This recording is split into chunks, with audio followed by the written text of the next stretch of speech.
নমস্কাৰ, মই দীপজ্যোতি আপোনালোকক স্বাগতম জনাইছোঁ মোৰ ইউটিউব চেনেললৈ। চাওঁতে 2020 চনটো শেষ হ'বলৈ হ'ল।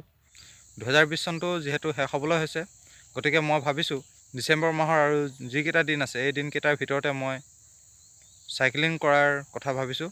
চাইক্লিং মানে বেছি দূৰ নাযাওঁ, আমাৰ ঘৰৰ পৰা মই চৰাইদেউলৈ যাম বুলি ভাবিছোঁ। অতি সোনকালে যাম। সকলোবোৰ যদি আমাৰ সিদ্ধান্ত মিলি যায় তেন্তে অহা দেওবাৰে অৰ্থাৎ 20 ডিচেম্বৰ তাৰিখে মই চৰাইদেউ যাম। আমাৰ ঘৰৰ পৰা প্ৰায় 25 কিলোমিটাৰমান হয় আৰু মই সিমান দূৰ চাইকেল লৈয়ে যাম বুলি ভাবিছোঁ। যিহেতু যোৱা বছৰ অৰ্থাৎ 2019 চনটোত ডিম্পু বৰুৱাই চাইকেল লৈ গৈছিল 30 কিলোমিটাৰ। মইনো কিয় নোৱাৰিম? গতিকে মই ভাবিছোঁ এইবাৰ মই চাইকেল লৈ যাম। অকল এয়াই নহয়, আৰু দুটামান কথা আছিলে। মই 2020 চনৰ 1 জানুৱাৰী তাৰিখে এটি চেনেল খুলিছিলোঁ, এডভান্স ইউটিউব একাডেমী নামেৰে, আৰু সেই চেনেলটিত বিশেষভাৱে দশম শ্ৰেণীৰ গণিতৰ কিছুমান পাঠদানৰ ভিডিঅ' দিছিলোঁ।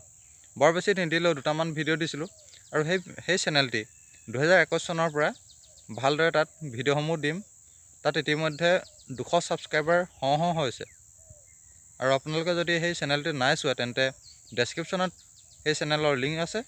আপোনালোকে অতি সোনকালে গৈ চেনেলটো ছাবস্ক্ৰাইব কৰক আৰু ছাত্ৰ ছাত্ৰীসকললৈ বিলাই দিয়ক, যাতে সকলো উপকৃত হয়। তাৰ দ্বিতীয়তে, ইউটিউবাৰসকলৰ বাবে যিসকলে ইউটিউবত ভিডিঅ' ক্ৰিয়েট কৰে, অৰ্থাৎ নতুন চেনেল খুলিব বিচাৰিছে বা কিবা চেনেলৰ বিশেষ অসুবিধা পাইছে, তেন্তে তাৰ বাবেও এটি ভাল খবৰ যে মই আৰু এটি চেনেল খুলিছোঁ ইতিমধ্যে, আছামিজ টেক চেনেল নামেৰে। চেনেলটো আপোনালোকে ইউটিউবত ছাৰ্চ কৰিলে ওপৰতে নাহে যদিও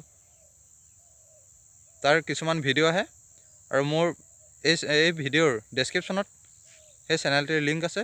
আপোনালোকে গৈ চাব বুলি মই আশা ৰাখিলোঁ। আজিৰ ভিডিঅ'টি ইমানতে সামৰিছোঁ। যদি ভিডিঅ'টি ভাল লাগিলে তেন্তে লাইক এটা কৰি দিব আৰু মোৰ চেনেলটি ছাবস্ক্ৰাইব কৰিবলৈ নাপাহৰিব। ধন্যবাদ।